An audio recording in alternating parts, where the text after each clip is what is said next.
Well, it's about what, 10, 11 minutes after the 6 o'clock hour, a few minutes after the 7 o'clock hour tonight. Our sun goes down, so we're losing daylight, longer nights, shorter days. That means those leaves are going to change on us slowly but surely. We're looking at patchy and partial colors up above 9,000 feet. And of course, the higher in elevation you go, the sooner that peak is going to occur. Now, some are arguing that that peak has happened already in portions of the San Juan Mountains, even the Elks, the West Elks, the Sawatch, the Gore Range, and even further to the north around Steamboat Springs.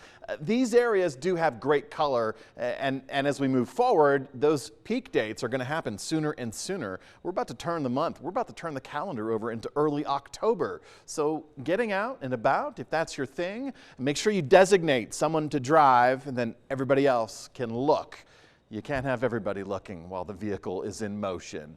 Speaking of motion, let's take a look at satellite radar imagery. A good chunk of storm coverage on the Front Range, I-25 and south of I-70. So basically we're talking Colorado Springs, Pueblo. But we zoom in a little bit for the San Juan Mountains, and we've had some rain showers there. You see the partly cloudy skies outside, some of them with gray, some dark coloring to it. But we're still going to maintain dry conditions across the Grand Valley and the Uncompahgre Valley.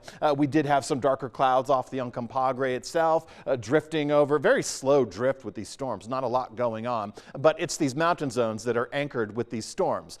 Zero movement, and basically we're on the west end of a high pressure system, the northwest edge, the western edge. That's the periphery. That's where we're seeing all this activity. So storms are hugging the mountain zones. They're not moving a whole lot. We still have a high pressure system also influencing our temperatures. So we're running things a little bit on the mild side as far as temperatures go. Still have a good batch of dry air off towards our west. Still have the opportunity to get breezy for the next 48 hours in anticipation of our next weather maker. Now, our high pressure system also is helping guide what is Hurricane Ian into Florida. So that's creating a bit of a eastward track for that hurricane that's going to cross over, probably land around well, it was Sarasota. I think the latest model output indicates a little bit south of Sarasota into Fort Myers. So that's a good opportunity for a landfall there. Our high pressure system will actually get nudged even further east from a low, a trough of low pressure developing, already developed in the Gulf of Alaska,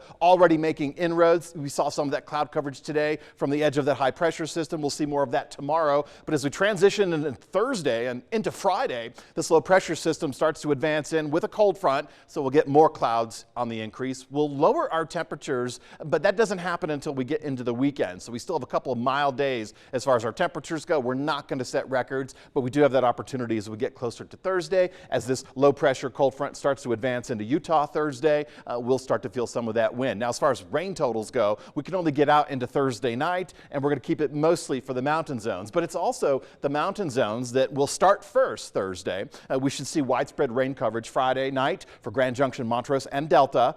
But also, when we think about rain in the lower elevations in fall, you have to have that conversation about snow in the upper elevations in early fall. And that's exactly what we're going to have. As early as Friday morning, we can see some light snow in the San Juans. But once we get into Saturday and possibly Sunday morning as well, we'll start to see that snow coverage. Again, this is above 12,000 feet. We'll start to see it above the Pitkin and the Gunnison County areas, even into Eagle County. So it'll be nice to see a couple of inches of snow up top. I don't think it's going to impact our travel. Some of our mountain pass roads may be shutting down for the season. If you're a commercial driver, you need to think about having chains. If you're not a commercial driver, you need to think about your vehicle. You need to get the car and yourself into the winter mindset. We're going to be sharing some tips, by the way, on westernslopenow.com in our weather tab.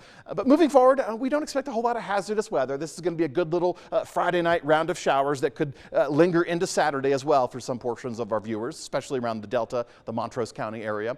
And leading into the arrival of this system, we still have great temperatures. Now, great. Okay, let me talk about that for a moment. We're 70 degrees at Montrose. That's about where we should be for this time of the year. In fact, the high temperature this time of the year at Montrose is generally about 74. For Grand Junction, it's about 77. So we're running slightly warmer than we should. We're not going to set records, and we're going to have another couple of days of this. We'll cycle through Wednesday. We'll cycle through Thursday with warmer than average, no records. But once we get that cold front on arrival, we'll get those winds on the increase. Friday, we'll get rain showers moving through. We'll keep cooler temperatures through the weekend and into next week. Now, those cooler temperatures, courtesy of the cold front, well, that's going to keep us at the averages for early October, early fall, and that's pretty much what the doctor ordered. We may not get a surge in warm temperatures again, but we also have a warm and a dry outlook for the month of October.